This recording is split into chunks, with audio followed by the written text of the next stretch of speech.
अगला प्रोडक्ट है हमारा थंडर ब्लास्ट, जो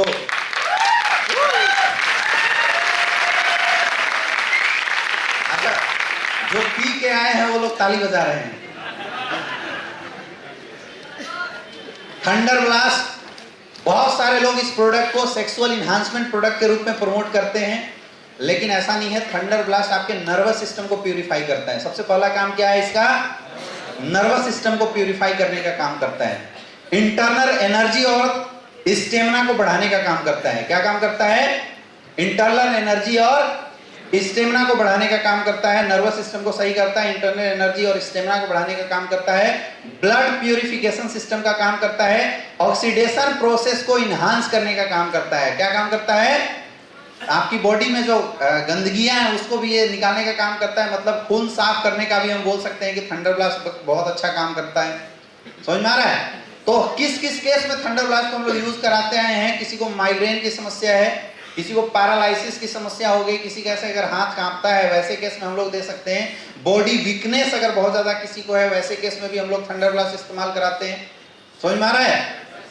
और किसी की अगर सेक्सुअल स्टेमिना वीक है, लेडीज या जेंट्स, दोनों केस में थंडर ब्लास्ट देना है।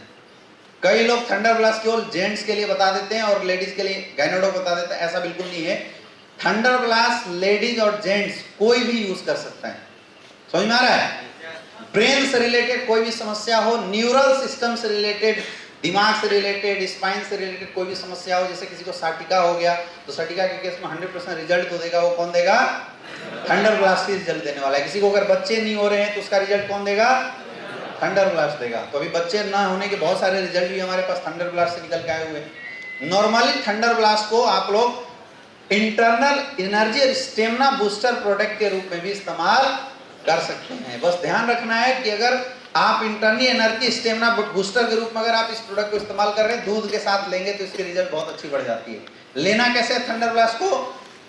खाने के घंटे बाद 20 ml 2 टाइम इस्तेमाल करना है। कैसे इस्तेमाल करना है? खाने के घंटे बाद 20 ml 2 टाइम, और थंडर ब्लास्ट के साथ दूध लेना जरूरी है। कुछ प्रिकॉशन नोट करके आपको नोट करना चाहिए। अगर किसी को थंडर ब्लास्ट यूज करने के बाद डिसेंट्री टाइप से होता है, जैसे कई लोग ऐसे रिपोर्ट आता है कि डिसेंट्री हो रहा है, तो थंडर ब्लास्ट पानी में थोड़ा गुनगुना पानी में मिला के पिलाइए। उसकी डोजेज कम कर दिए क्योंकि एक हैवी प्रोडक्ट है। समझ में आ रहा है? कई लोग बोलते हैं कि सर लैट्रिन 2 दिन से पतला ही हो रहा है, तो वो आपके शरीर की गंदगी को बाहर निकाल रहा है, इसमें परेशान होने की जरूरत। कई लोगों को थंडर ब्लास्ट इस्तेमाल करने के बाद शरीर में खुजली होने लगती है। आ रहा है ना ऐसा केस? तो अगर थंडर ब्लास्ट इस्तेमाल करने के बाद शरीर में खुजली हो रही है, इसका मतलब उस इंसान के शरीर में बहुत ज्यादा गंदगी है। ये एक अच्छा साइन है। अगर ऐसा किसी को हो रहा है, बोलो कि पानी खूब पियो, धीरे धीरे वो गंदगी जैसे पेशाब के रास्ते बाहर निकल जाएगी, वो खुजली होना खुद बंद हो जाएगा। अच्छा, कई लोग ऐसे भी बोले कि सर मतलब अंदर से ऐसा फील हो रहा है कि क्या कर दें।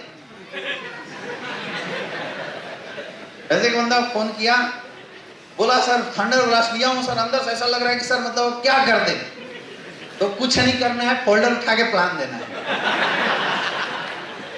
समझ में आ रहा है? और कुछ नहीं करना है। वो इसलिए लगता है क्योंकि आपकी बॉडी की इंटरनल एनर्जी बूस्टअप हो जाती है, बढ़ जाती है। तो आप एक्सरसाइज कीजिए। अगर बहुत ज्यादा है तो क्या करना है? एक्सरसाइज कीजिए, आप रनिंग कीजिए, आपकी ये जो समस्या है ये ऑटोमेटिक खत्म हो जाएगी। लेकिन प्रोडक्ट यूज करना कभी मत छोड़िए। पैरालिसिस के केस में अगर आप किसी को थंडर ब्लास्ट यूज करवाते हैं तो उसके साथ कार्डियो डॉग जरूर इस्तेमाल करवाइए। समझ में आ रहा है? फिर मैं रिपीट कर रहा हूं, पैरालिसिस अगर किसी को है उस केस में अगर आप थंडर ब्लास्ट इस्तेमाल कराते हैं तो कार्डियो डॉग जरूर दें, क्योंकि पैरालिसिस जो होता है बहुत ज्यादा बीपी इंक्रीज हो जाने की वजह से होता है, इसलिए कार्डियो डॉग जरूर देना है। और अभी अपने पास ओमेगा कैप्सूल आया हुआ है, ओमेगा कैप्सूल आप जरूर इस्तेमाल करवाएं, उससे रिजल्ट आपकी बिल्कुल बहुत ज्यादा इंक्रीज कर जाएगी। किसी को अगर बच्चे नहीं हो रहे हैं उसके लिए आज तक हम लोग मेल को इम्यूनोडॉग और थंडर ब्लास्ट देते थे, यस या नो, और फीमेल को इम्यूनोडॉग, गाइनोडॉग और थंडर ब्लास्ट देते थे, आया ना। बच्चे न होना खास करके मेल के केस में बॉडी में बहुत ज्यादा टॉक्सिसिटी के कारण की वजह से होता है। जैसे बहुत ज्यादा अगर कोई शराब पीता है तो उसकी जो स्पर्म काउंट है वो खत्म हो जाती है, उसकी सेक्सुअल स्टेमिना बहुत ज्यादा डाउन हो जाती है, समझ में आ रहा है? और जो उसके स्पर्म की जो लिविंग स्टेटस है, मोटिलिटी है, वो डिक्रीज कर जाती है, जिसकी वजह से इंपोर्टेंसी, बच्चे न होने का केस मैक्सिमम पाया जाता है।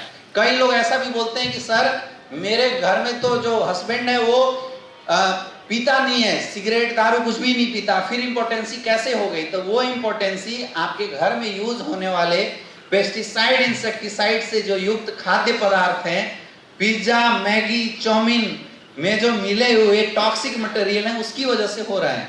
इसका बहुत आसान तरीका है कि आप अपनी बॉडी से किसी भी प्रकार की एंटीऑक्सीडेंट प्रोडक्ट यूज करके ऑक्सीडेशन करवा दो, मतलब एंटीऑक्सीडेंट यूज करके फ्री रेडिकल्स को बाहर निकाल दो, तो इंपोर्टेंसी की समस्या बिल्कुल खत्म हो जाएगी। तो थंडर ब्लास्ट एग्जैक्टली वो काम करता है। तो इसको और इनहांस करने के लिए आप मेल को इम्यूनोडॉग थंडर ब्लास्ट देते आए थे, आप मेल को एक ओमेगा कैप्सूल बढ़ा देना, एक बीटा डॉग बढ़ा देना और पंचतुलसी बढ़ा देना, तो जो रिजल्ट जो आ रही थी उसकी रिजल्ट के चांसेस और बढ़ जाएगी। क्लियर है? फीमेल में भी ये दो चीजें आप बढ़ा देना, ओमेगा कैप्सूल बढ़ा देना और बीटा डॉग बढ़ा देना, रिजल्ट बढ़ जाएगी। अभी तक हम लोग प्रेग्नेंट वीमेंस को कोई भी प्रोडक्ट नहीं दे पाते थे, यस या नो? लेकिन अभी मैं आपको बताऊंगा कि ये दो ऐसे प्रोडक्ट हैं, अभी आने वाले आगे हम स्लाइड में डिस्कस करेंगे, जो प्रेगनेंसी वुमेन्स को अगर आप दे देते हैं, खिलाते हैं, तो क्या होगा अभी स्लाइड में देखेंगे। क्लियर है? थंडर ब्लास्ट क्लियर हो गया? बहुत अच्छा आपको रिस्पॉन्स मिलेगा।